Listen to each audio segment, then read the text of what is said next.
it's Sam from Rennline. Today we've got a naturally aspirated 944 in the shop. We're going to do some new motor mounts on it. These are a brand new part that we're testing out. And these work on a turbo and a non-turbo 944. So this is an OEM Porsche 944 engine mount. As you can see, it's pretty bulky and pretty heavy. So we're going to replace it with a new Rennline mount. This is all billet aluminum, and it has rubber inserts here that are removable, and we have 3 different durometer bushings that you can insert. So these blue rubber bushings are removable, and these are the medium, so these are 75 Shore A durometer. We also have a yellow 65 and a red 85 you can put in. So these are tunable. You can adjust them for your driving preferences. So let's go ahead, get the car up on the lift, get the old ones out, and get the new ones in.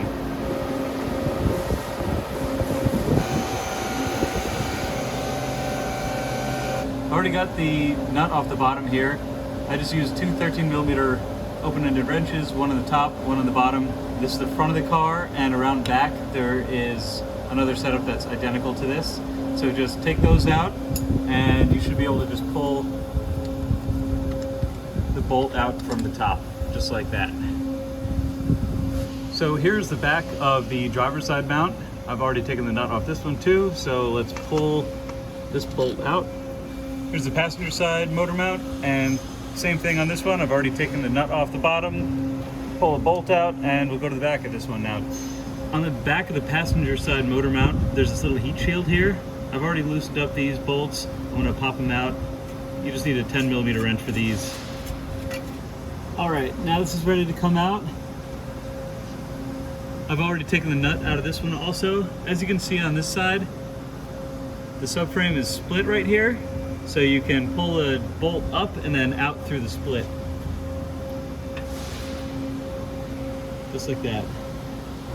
Now that we've got the upper 2 bolts out of the mount, we're gonna take the nut off the bottom stud of the mount.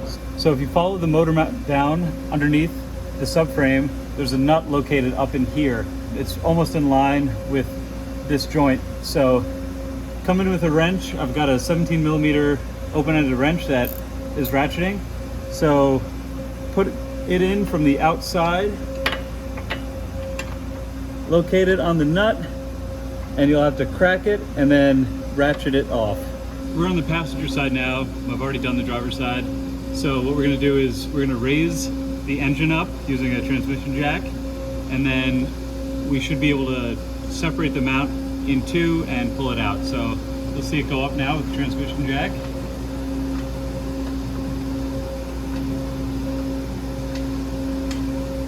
Next up, I like to rotate the mount so the ear comes out, and then you should be able to separate it into 2 pieces and pull it out.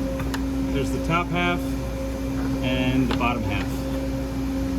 Okay, we're ready to put our new motor mounts in now. I will talk you through what I did to the car to be able to fit these in.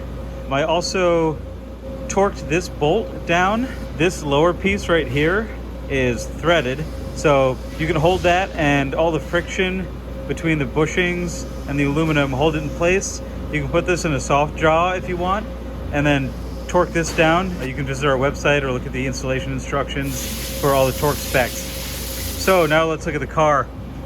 So what I've done is decoupled the steering rack from the subframe to allow a little bit more space. I've also taken out the subframe bolts here and here. The rear control arm bolts are still in place, and that'll hold everything in along with the strut here. So with this space provided, I then jack the engine up a little bit higher. So all we have to do is pull down on a lever to pull the subframe down, and this new mount should just drop right into place like that. As you can see here, we got the new M64 motor mounts in. They're all locked into place. The bolt underneath and the 2 on top, one in the front, one in the back. This is different than the OEM style because they are threaded. so you don't need to put a nut on them. Next up, we gotta reconnect the subframe bolts here, reconnect the sway bars here, and then reconnect the steering rack here and here, and then we should be all set to go. All right, we've got everything put back together now. So we have our subframe bolts back in on either side. We have our sway bar reattached. We have our steering rack back in place, bolted in, and everything looks good. So I think we're done. We're gonna put our skid plate on and go take it for a test drive.